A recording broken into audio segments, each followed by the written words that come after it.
자, 우리가 을구에 나타나는 게 이 채권 근저당권인데, 자, 대개 보면은 을구에 자, 1번, 2번, 3번, 4번, 뭐 5번, 6번, 한 7번까지만 가겠습니다.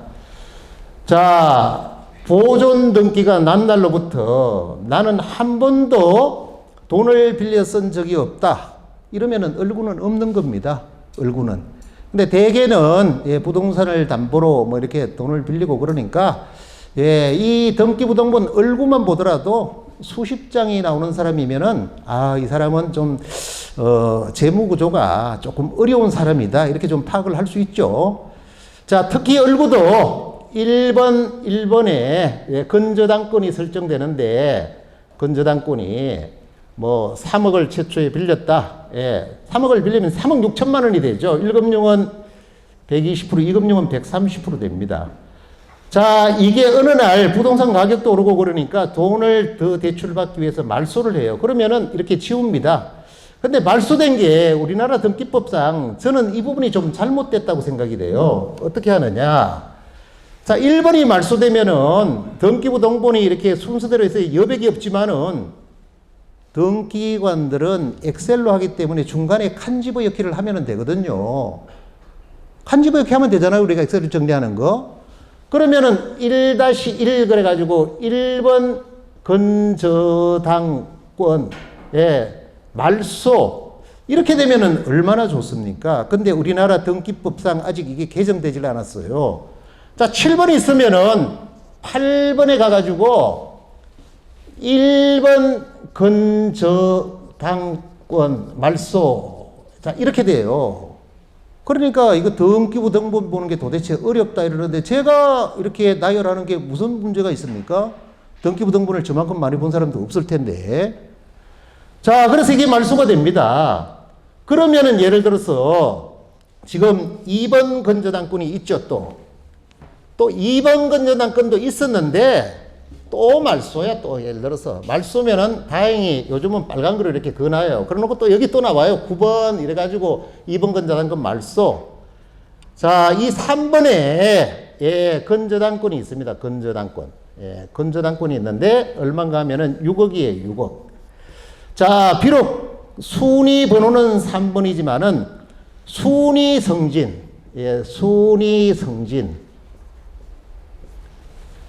자, 순위 승진의 원칙에 의해서 3번 저당권이 1순위가 되는 거예요. 1순위가. 이해가 되시죠? 여기까지는.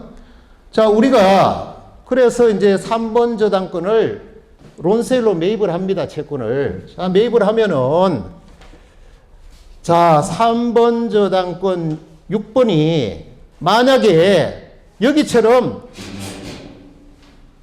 9번, 10번으로 내려가 가지고 3번 저당권 이전 이렇게 되면은 어떻게 되죠? 이 중간에 또 근저당권이 또 있잖아요. 그렇잖아요. 그러면은 이 근저당권은 순위대로 물권 우선주의가 보장이 되는 겁니다. 아니, 최초에는 내가 1순위였는데 이 근저당권이 이전되면서 순위가 밑으로 확 떨어져 버려요. 그럼 우선 변제권이 없죠? 그럼 큰일 나는 거잖아요. 큰일 나는 거잖아요. 이거는 말소하고 새로 설정하는 것밖에 안 되잖아요. 그렇기 때문에 이 채권은 민법 규정에 의해서 얼마든지 양도가 되고, 특히 금감은 법규에 의해서 금융기관의 채권은 합법적으로 이렇게 이전되는데, 자, 내가 채권을 할인해서 양도를 하면은 내가 매입하는 채권의 순위가 법적으로 보장이 돼야 되잖아요. 그게 바로 3번 근저당권을 매입하면, 우리는 여기서 사실은 할인해서 매입을 합니다만은 이거는 원인 수료가 그대로 있고 3-1. 자, 여기서 4번이 아닙니다. 이 4번하고 3-1하고는 틀리는 게 4번보다는 3-1번이 그래도 순위가 높다는 겁니다. 자, 또 나갈 수 있어요. 3-2, 3-3, 3-4. 자, 여기 밑에까지 내려가더라도 3-10번이라도 4번보다는 내가 높다. 다시 말해서 배당을 받을 때 내가 배당을 받고 나서 남는 게 있으면은 4번은 받아가라. 자, 이런 의미가 포함되어 있는 겁니다. 아시겠죠? 자, 이 근저당권은 지금 현재 이따가 배웁니다만은 우리가 1금융과 예, 2금융으로 구분을 하는데 2금융은 다이렉트로 우리 법인으로 건저당권이 넘어옵니다. 1금융은 반드시 SPC를 거쳐야 돼요. 그리고 법인으로 넘어와야 돼요. 법인으로. 자, 지금 농자산 같은 경우는요. 아예 3-1번 그래가지고 농자산으로 넘겨놔요. 자, 그 이외에 뭐 유암쿠라든지 대신에 HMC라든지 이러면은 자, 분당 NPL 대부 예, 주식회사로 동시에 넘어옵니다. 동시에 예를 들어서 무슨 예, 뭐 예, 유한회사 예, 이런 것 같으면은 예, 동시에 넘어와요. 왜냐 이 SPC에서 빠지고 바로 이렇게 넘기면은 이것도 전매가 되잖아요. 전매가. 정부 기관에서 이런 전매를 하면 되겠습니까? 일반 국민들한테는 전매를 하면은 취등록세를 예, 안 내니까 이게 자체가 다 불법행위에 포함이 되는 거죠. 자, 이렇게 해서 우리가 채권을 매입하면 가장 장점은 자, 오늘 배우는 내용 중에 하나입니다만은 자, 가령 원금은 5억이고 채권 최고 금액이 6억인데 우리가 이걸 4억에 매입을 했어요. 그러면은 내가 매입하는 건저당권을 담보로 왜 돈이 없으면은 저축은행에 대출을 받으세요. 저축은행. 자, 저축은행.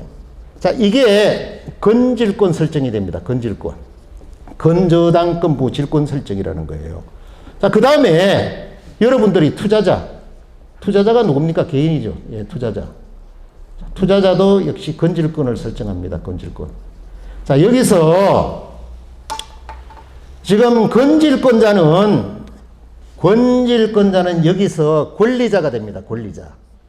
자, 우리가 이렇게 쌍무계약에서는 항상 권리자와 의무자가 있습니다. 의무자.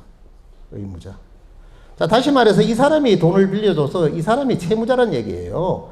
또 이 사람이 물건의 채무자한테는 권리자가 되면서 그쪽이 의무자가 되겠죠.